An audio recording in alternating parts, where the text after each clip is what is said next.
Aidan scoffed at the town's rumours. An old house, they said. Haunted, they whispered. He didn't believe in ghosts, in whispers, in things that went bump in the night. He bought the house at a steal, big, beautiful, a bargain. He moved in, boxes piled high, a fire crackling in the hearth. Just an old house, he said to the empty rooms, a smirk playing on his lips. The first few days were quiet. Sunbeams streamed through dusty windows. Aidan unpacked, each box a step towards making the house his own. He hung pictures, arranged furniture, chased away the lingering mustiness with the scent of fresh paint.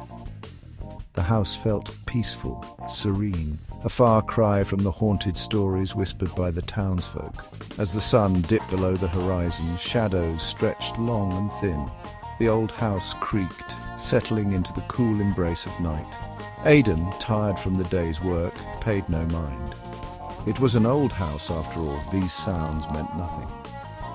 He ate dinner by the fireplace, the crackling logs the only sound breaking the silence.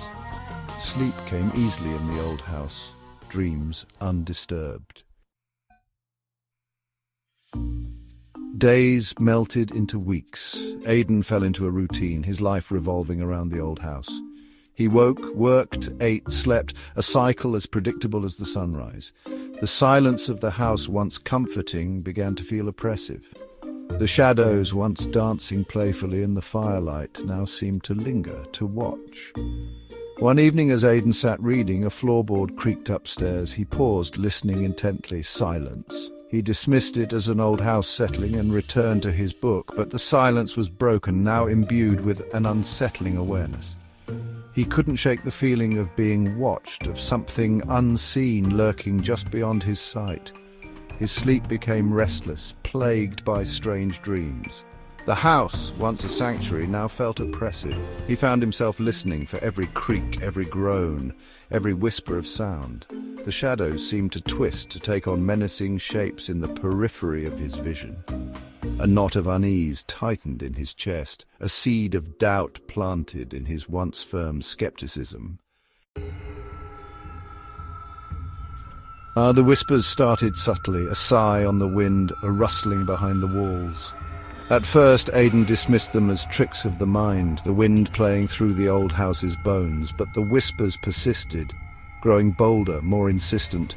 They seemed to emanate from the walls themselves, sibilant murmurs just below the threshold of comprehension.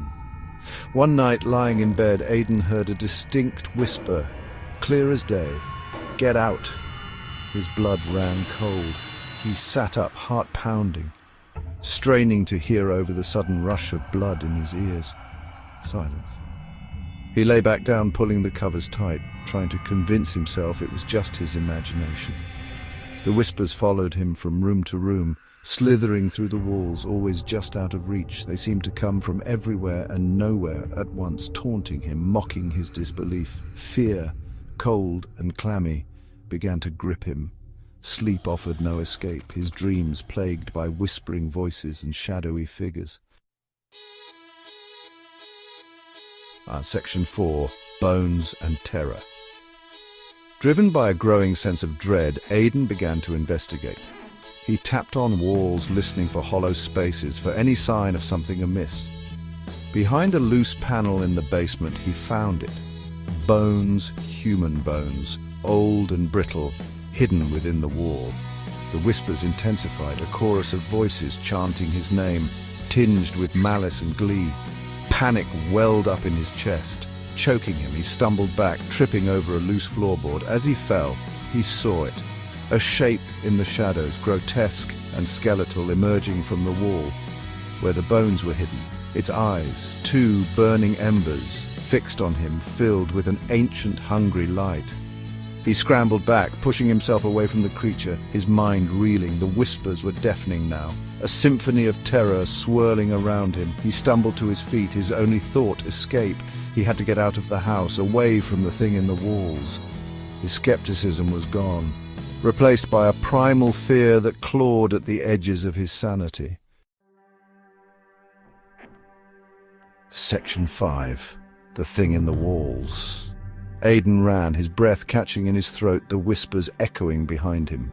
He raced through the house, a labyrinth of shadows and fear, the creature's heavy footsteps pounding close behind. He fumbled for the doorknob, his hand slick with sweat, his heart hammering against his ribs. The doorknob turned, but the door wouldn't budge. It was stuck, jammed, held fast by an unseen force. He threw himself against it, but it wouldn't give. He was trapped. Turning, he saw the creature upon him, its skeletal hand outstretched, its burning eyes boring into his soul. A scream died in his throat as the creature lunged. He felt a searing pain, a bone-chilling cold, and then nothing. The house fell silent. The whispers ceased. The only sound was the gentle creak of the old house settling into a silence more profound, more permanent. Aidan was gone, swallowed by the walls. Another victim claimed by the thing within. Section 6. A New Family. The old house stood on the hill, silent and watchful. A sold sign hung crookedly on the weathered for sale sign.